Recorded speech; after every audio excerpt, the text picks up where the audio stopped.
दोस्तों यहाँ पर सवाल लिखा है, दो अंकों की एक संख्या के अंकों का योग 9 है।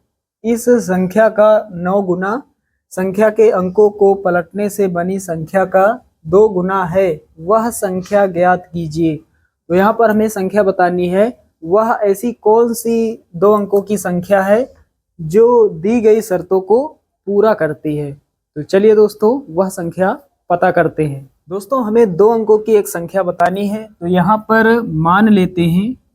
यहाँ पर लिखेंगे माना दो अंकों की एक संख्या में इकाई का अंक y तथा दहाई का अंक x है। हमने यहाँ पर क्या लिखा, माना दो अंकों की एक संख्या में इकाई का अंक y तथा दहाई का अंक x है। इसके बाद लिखेंगे तब जो दो अंकों की संख्या प्राप्त होगी। यहाँ पर लिखेंगे इकाई का अंक हमने माना है y, तो इकाई में y लिखेंगे, फिर प्लस लगाएंगे। दहाई का अंक हमने माना है x लिखेंगे और x में 10 से गुणा करेंगे। तो यहाँ पर जो ये संख्या प्राप्त हुई है 10x प्लस वाई, ये कहाँ से प्राप्त हुई है यहाँ समझ लेते हैं। दोस्तों इकाई का अंक हमने माना है y, उसके बाद प्लस लगाएंगे। दहाई का अंक हमने माना है x, इकाई का मतलब 1, तो y में 1 से हम गुणा करेंगे। तो y में 1 से गुणा होगा y होगा, प्लस लगाएंगे। फिर दहाई का अंक हमने माना है x, दहाई का मतलब 10, तो x में 10 से गुणा करेंगे। अब x में 10 से गुणा करेंगे तो 10x होगा, इसलिए जो संख्या होगी दो अंकों की वो होगी 10x प्लस वाई। तो ये आप समझ गए होंगे, तब संख्या 10x प्लस वाई होगी। यहाँ पर बगल में लिखेंगे होगी। चलिए ये आप समझ गए। दोस्तों सवाल में लिखा है, सवाल के बीच में यहाँ पर लिखा है संख्या के अंकों को पलटने से बनी संख्या।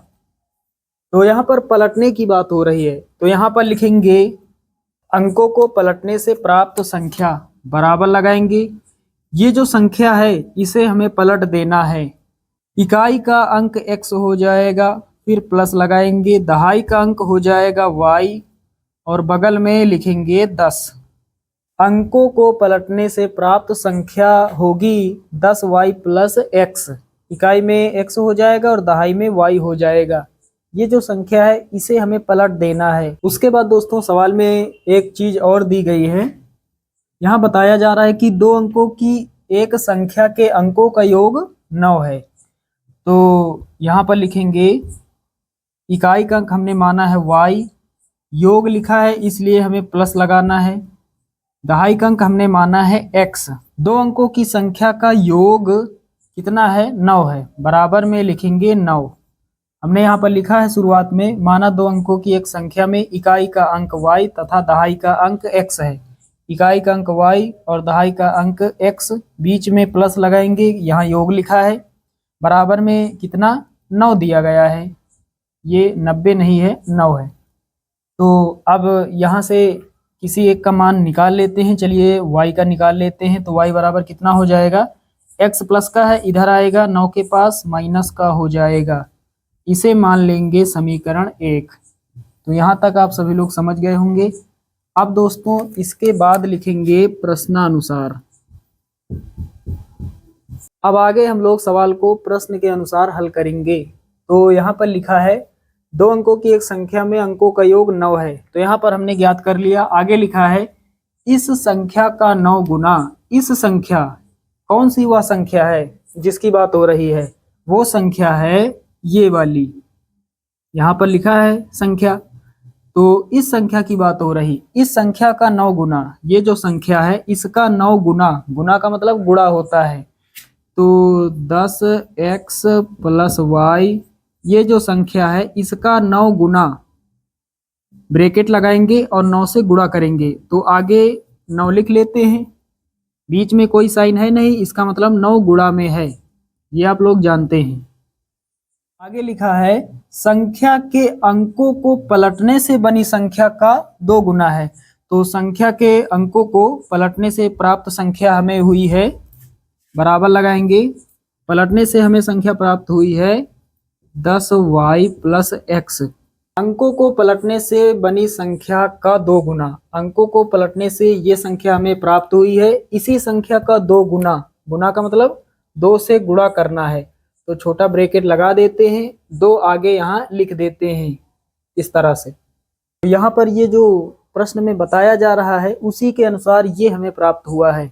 चलिए अब इसे हल कर लेते हैं। तो 10 का गुणा 9 से होगा, यानी 9 का गुणा पूरे में कर देते हैं, तो 10 9 90, 90x प्लस 9 का गुणा y से होगा, 9y हो जाएगा, बराबर लगाएंगे। 2 का गुणा 10 से होगा, 10 दूना 20y हो जाएगा, प्लस 2 का गुणा x से होगा, 2x हो जाएगा। अब x वाले पदों को एक तरफ और y वाले पदों को एक तरफ कर लेते हैं।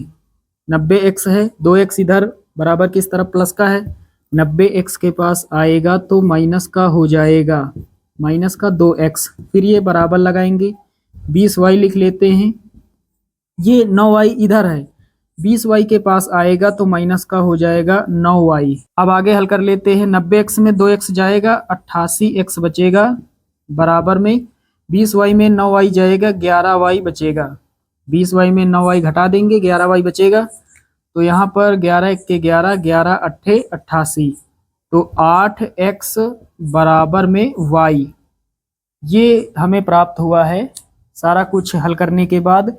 यहाँ पर दोस्तों समीकरण 1 का मान रख देंगे, तो समीकरण 1 का मान जो है वो y के बराबर है, जहाँ पर y है हम रख सकते हैं 9 माइनस x, तो यहाँ रख देते हैं, तो 8x बराबर y के स्थान पर हमें रखना है 9 माइनस x। अब दोस्तों माइनस का x है, 8x के पास आएगा प्लस का हो जाएगा, तो 8x प्लस का 1x बराबर में 9, 8x में 1x जोड़ेंगे 9x हो जाएगा, 9x बराबर 9, 9 1 के 9, 9 1 के 9, तो x बराबर कितना हो जाएगा, 1 हो जाएगा। चलिए दोस्तों अब हम लोग y का मान निकाल लेते हैं। x का मान हमने निकाल लिया है, तो y का मान कहाँ से मिलेगा, समीकरण 1 से। समीकरण 1 y के बराबर है, तो x का मान समीकरण 1 में रखने पर, x का मान समीकरण 1 में रखने पर, समीकरण 1 है y बराबर 9 माइनस x, यहाँ रख देते हैं x का मान कितना, 1, 9 में घटाएंगे 1, 9 माइनस 1 कितना बचेगा, 8, तो y का मान कितना प्राप्त होगा, 8 प्राप्त होगा। तो हमने x और y दोनों का मान निकाल लिया है। अब हम आसानी से 2 अंकों की संख्या बता सकते हैं। तो साथियों यहाँ पर लिखेंगे अतः 2 अंकों की वह संख्या, 2 अंकों की संख्या हमने मानी है, यहाँ पर लिखा है 10x plus Y, 10x plus Y, यहाँ रख देते हैं मान, यहाँ रख देते हैं x और y का मान। तो x का मान कितना प्राप्त हुआ, 1, 10 का गुणा होगा 1 से, प्लस y का मान कितना 8, तो यहाँ पर कितना हो जाएगा, 10 का गुणा 1 से होगा 10 होगा, प्लस 8, 10 प्लस 8 18, तो यहाँ पर 2 अंकों की संख्या हो जाएगी 18। यही वो संख्या है जो दी गई शर्तों को पूरा कर रही है। तो साथियों उम्मीद करता हूँ कि ये सवाल आप सभी लोग अच्छे से समझ गए होंगे।